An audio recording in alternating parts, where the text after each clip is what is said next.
Learning Comically Physics. Units. Stop right there. Uh-oh. Hey, officer, do you have any idea how fast you were? Fast medium? Wrong. You were medium fast. So this is silly. Speed is and should be measurable. But how? With units, of course. One unit is an individual thing, and larger things can be put together from multiple units. They're a standardized way to measure how much. Time is measured in seconds, months, millennia. Distance in meters, feet, light years. Mass can be in grams and tons. For physics, what should we use? There's so many different ones for each item. Well, in 1960, the SI was formalized. This is French for Système International d'Unités, or in English, International System of Units. It is a widely accepted standard for units. It says that each thing has its own unit and a specific symbol that goes with it. So time is in seconds, has the symbol S for seconds. Mass is in kilograms, and then kg for its symbol.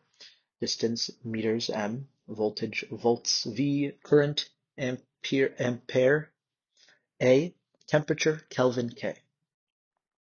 Now, you might notice speed wasn't mentioned. And while there are other fundamental units not shown, speed doesn't have any. Most values units, like speed, are built on top of a few fundamental units. Speed is distance over a period of time.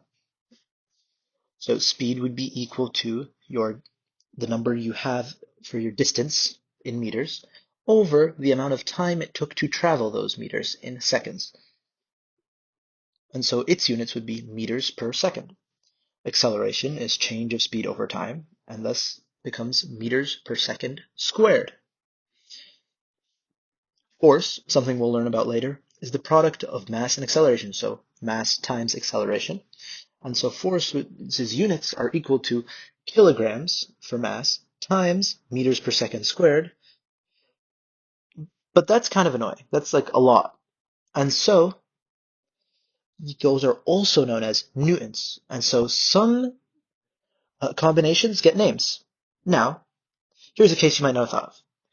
Extreme numbers, super big or super small. They're also annoying. You want to write all that out? So we can use prefixes to denote scientific notation. And so if you see here, scientific notation values, 10 to the 9, 10 to the 6, 10 to the 3rd, nothing, 10 to the negative 2, 10 to the negative 3, 10 to the negative 6, all correspond to a prefix.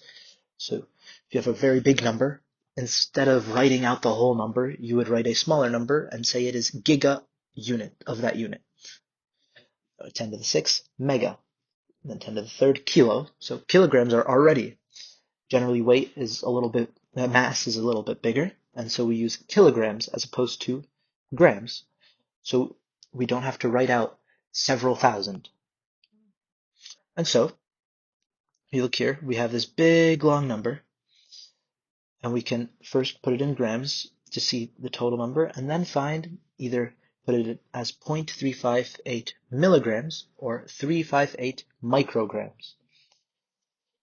In Learning Comically, we will keep generally a 3 significant figure notation, and so we round up or down, or we round to the 3rd most significant figure. And then, before you get told 5 what apples, bananas in your classes, remember how important units are. Thank you so much. This has been Learning Comically. Subscribe and hit the bell.